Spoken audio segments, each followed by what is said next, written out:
ကျွန်တော်ရှေ့ကအခုမြင်နေရတဲ့ laptop ကဘာမိုတယ်အမျိုးအစားလဲဆိုတာကိုမိတ်ဆွေသိလားမိတ်ဆွေသိလောက်ပါတယ်ကျွန်တော်တို့ Chelsea မှာအမြဲတမ်းရောင်းချပေးနေတဲ့ Lenovo တွေက high end series တစ်ခုဖြစ်တဲ့ Lenovo Legion 7 16IA X10 ဆိုတဲ့ model လေးပဲဖြစ်ပါတယ်ဆိုတော့ဒီကောင်လေးက customer ကိုယ်တိုင် unboxing လုပ်သွားပြီးတော့ကျွန်တော်တို့ဒီဥစ္စာလေးကိုဆက်လက်လုပ်ပေးရမှာပါ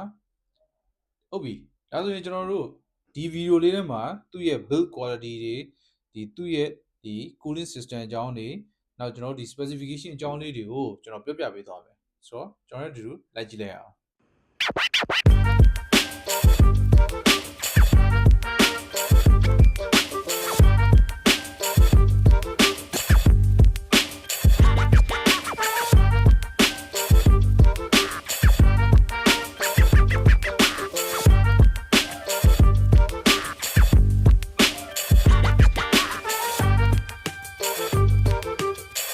ဒီကောင်လေးက Lenovo Legion 7ကိုမှ 16IA X10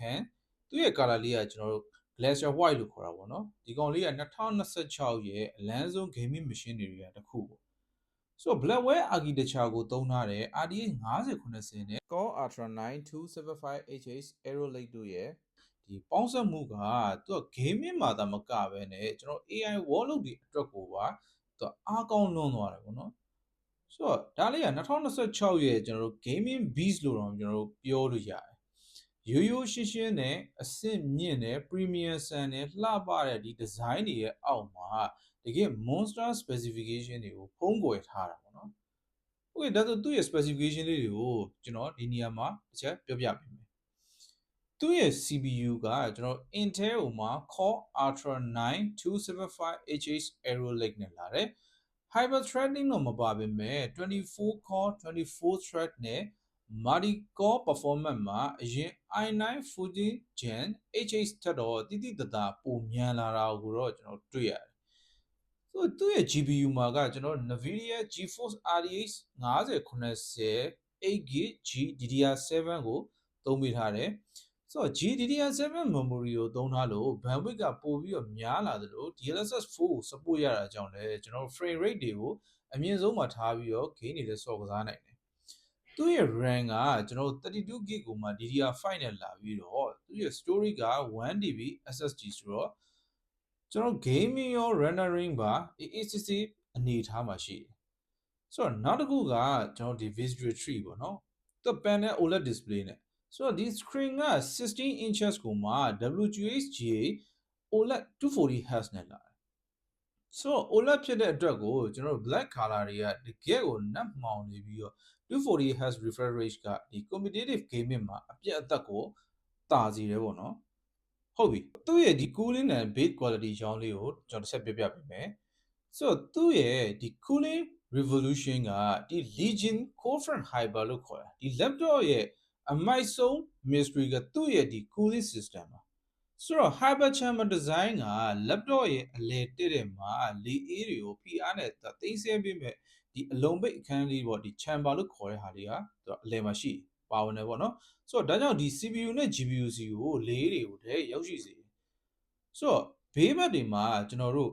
လေးဘူးထွက်ပေါက်မပါတော့ဘဲနဲ့လေးဘူးအားလုံးကကျွန်တော်ဒီနောက်ဘက်ကနေပဲစနစ်တကျထုတ်ပေးရတာကြောင့် mouse ကိုကင်ထားတဲ့ဒီလက်စီကိုကျွန်တော်လေးဘူးတွေလာတိုးနေတာမျိုးတွေလည်းရှိတော့မှာမဟုတ်ဘူးဆိုတော့သူ့ရဲ့ efficiency ကကြတော့သူက heat ကို2 degree centigrade ကနေ3 degree centigrade ထိကိုပုံမ short ချပေးနိုင်ပြီးတော့ပန်ကာတန်ကိုလည်းတိတိတသားကိုသူကငြိမ်စီတယ်ပေါ့နော်ဟုတ်ပြီသူ့ရဲ့ portability ဘိုင်းမှာဆိုရင် gaming laptop ဖြစ်ပေမဲ့အလေးချိန်က2 gram ဝန်းကျင်ပဲရှိတဲ့အတွက်ကိုတရားပြုကလွယ်ကူစီတာလည်းဒါသူ့ရဲ့အားသာချက်တွေကချက်တစ်ခုပါဟုတ်ပြီဆိုတော့ gaming လောကရဲ့ဒီနောက်ဆုံးပေါ် technology တွေကိုကျွန်တော်တနေရာထဲမှာစုစည်းထားခြင်းနဲ့ဆိုရင်တော့ဒီ Legion 7 16IA X10 လေးကတော့အဖြေပဲလို့ကျွန်တော်ဒီနေရာလေးကနေပဲပြပြချင်ပါတယ်ဆိုတော့သူ့ရဲ့အယောင်က glacier white ဖြစ်ပြီးတော့ premium ဆန်ဆန်နဲ့အရန်လှတယ်ဒါပေမဲ့အဲ့ဒီအလှတရားတွေအောက်မှာပဲကျွန်တော် RTX 50 series နဲ့ဒီစွမ်းအင်တွေကပါဝင်နေပါတယ်ဆိုတော့ ဒီ benchmark charge နေတဲ့ပြောမယ်ဆိုရင်လည်း Blackwell GPU ရဲ့ DLSS 4 စွမ်းဆောင်ရည်ကြောင့်ကျွန်တော်ဒီ 2K gaming ကို ultra setting မှာတည်တည်ငြိမ်ငြိမ်ထားပြီးတော့လည်းစော့နိုင်တဲ့အပြင်ကို 240Hz OLED display ကပေးတဲ့အရောင်အသွေးရလည်းဒီ gear ကိုအသက်ဝင်လွန်းလာပါတယ် Premium experience ကိုမှခံစားကျင်တဲ့သူတွေအတွက်ဒီ Legion 7 2026 model လေးကစဉ်းစားစရာတော့မလိုတဲ့ရွေးချယ်စရာ laptop တစ်လုံးဆိုတာကျွန်တော်ဒီနေရာကနေရေးကျွန်တော်အာမခံပါတယ်ကျွန်တော်တို့ဒီမှာ brand new packing page တွေကို unboxing ကိုယ်တိုင်လာရောက်လုပ်ဖို့လည်းကျွန်တော်ဒီနေရာလေးကနေပဲဖိတ်ခေါ်လိုက်ပါတယ်ဆိုတော့ကျွန်တော်ဒီဟာပါ taxi ရပါအားလုံးကျေးဇူးတင်ပါတယ်